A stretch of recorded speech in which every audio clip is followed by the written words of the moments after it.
از محور ایستگاه 7 تو آبادان تو محاصره خود من بودم که اون یگان نجف بود و نگاران کربلا بودم و از سمت دارخویان هم سردار شهید حسین خرازی بود. از 3 محور ما عملیات سامان الائمه را ستاره که انجام دادیم 3 ماه بعد از سقوط بنی سنگ و دقیقاً تو 10 ماهه سال دومی که در جهت جنگ و فرماندهی جنگ در اختیار بچه‌های حزب الله قرار گرفته است، ما عملیات فرماندهی کل قوا سامان الائمه برای شکستن محاصره آبادان، طریق القدس برای فتح بستان و فتح المبین برای بستن عقبه ها و دستگیری لشکرها و بعد چه 20,000 اسیر گرفتیم، 20,000 زرا کشته شد و همه تجهیزات اینا رو ما گرفتیم. 40 رو بعدش از نظام هرچی گوش بدید متوجه قدرت و این توان ایرانی و ارتش ایران و سپاه ایران میشه و بسیج ایران میشه.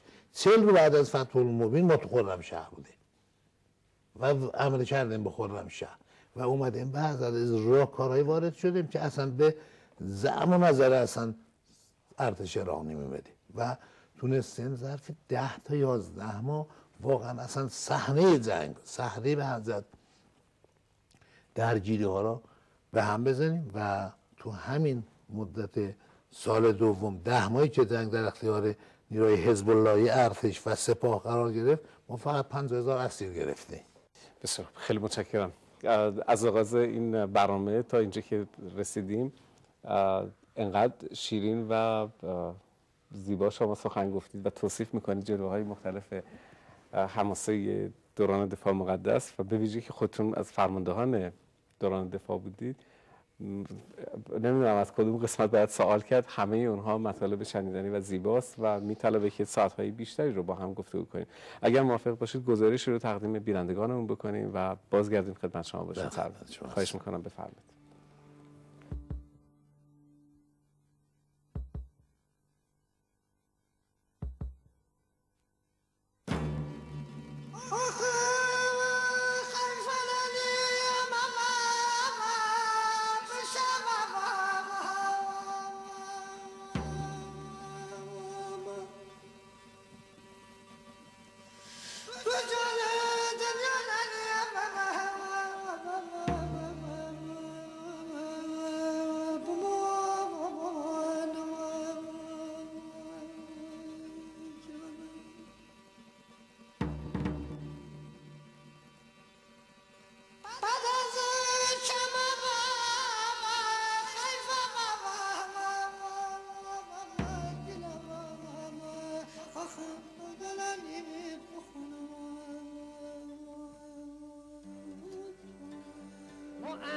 نداریم برای پیش خدا رفتن، ما عقل در سر نداریم به محضر امام زمانمان رسیدن، ما عقل را به شما دادیم برای اداره دنیایتان و عشقمان را به محضر امام زمانمان در این شلمچه تقدیم میکنیم، میگوییم آقای ما برگ سبزی است تحفه درویش، چه کند بینوا چه کند ابا صالحی ندارد پیش.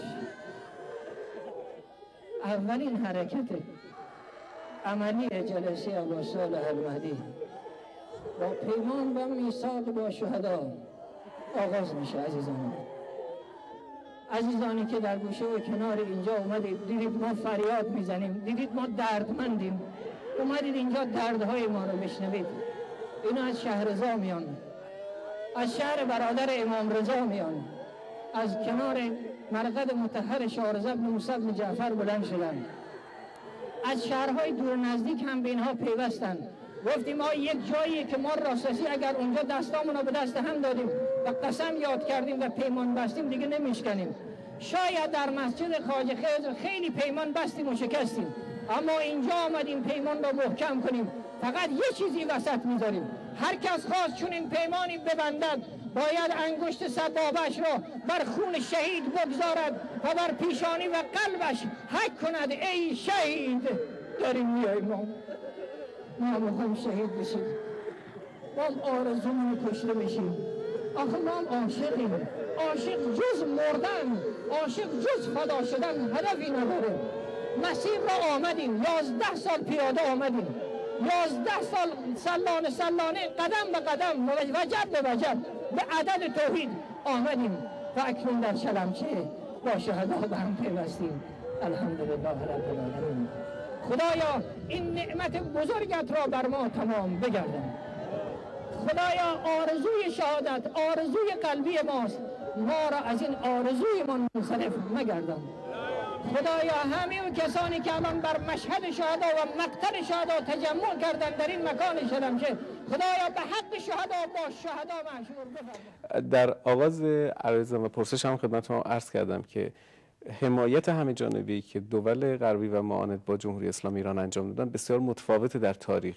ما داریم جنگ هایی که متحدین متفقین گرد هم میان برای شکستن قدرت ابوخط دشمنی در نقاط مختلف جهان، ولی این گونه‌ای که در برابر ایران اتفاق میفته در دوران دفاع مقدس فوق‌العاده متفاوت هست. بیشتر مایلم که جنبه‌های بیرونی که شکل گرفت، شما ترسیمی از قدرت داخلی ما داشتید که میتوانه مؤید این باشه که اونها به چه دلایلی در برابر ایران میستن.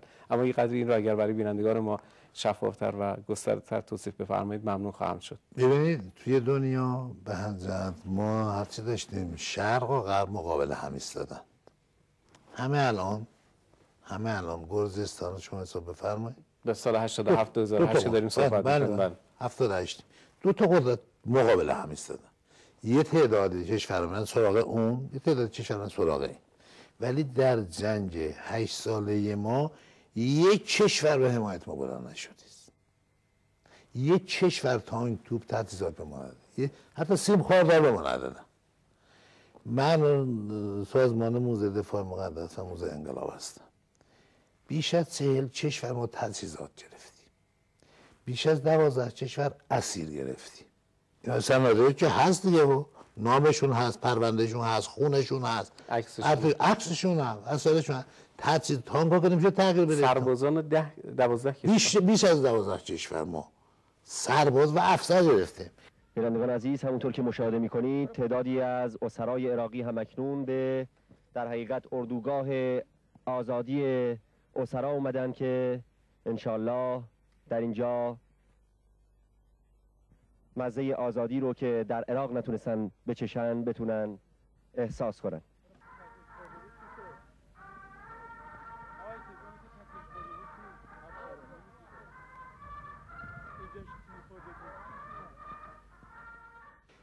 و این چه میگم مجموعاً 500 600 هزار نفر از عراقی که ورزد تلفات بهشون وارد شد تو همون سال اولی که بچهای حزب الله ورزد محوریت کار رو دست گرفتن.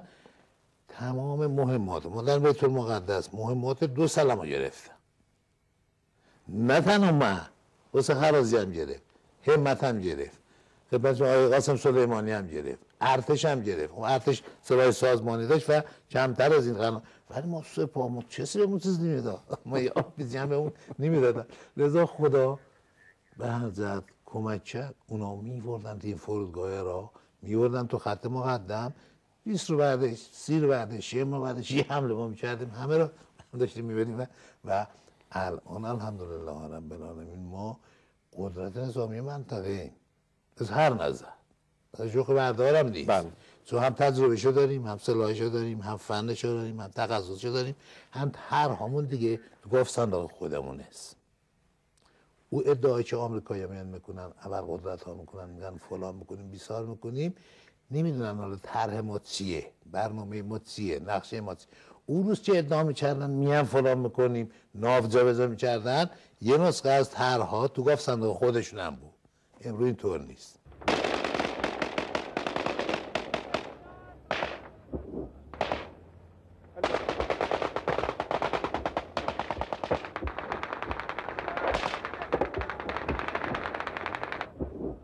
دلمون خوش بود که ندای رهبرمون رو لبیک بگیم، صدای حلم ناصرین انصارنی حسین زبانمون رو لبیک بگیم. دلمون خوش بود که مردممون یک مردم شریف و نجیبی هستن که اومدن و انقلاب کردن و یه عده زورگو به اونها میخوان زور بگن و اومدیم اینجا برای این مردم، برای دین، برای وطن مبارزه کنیم. و پوزه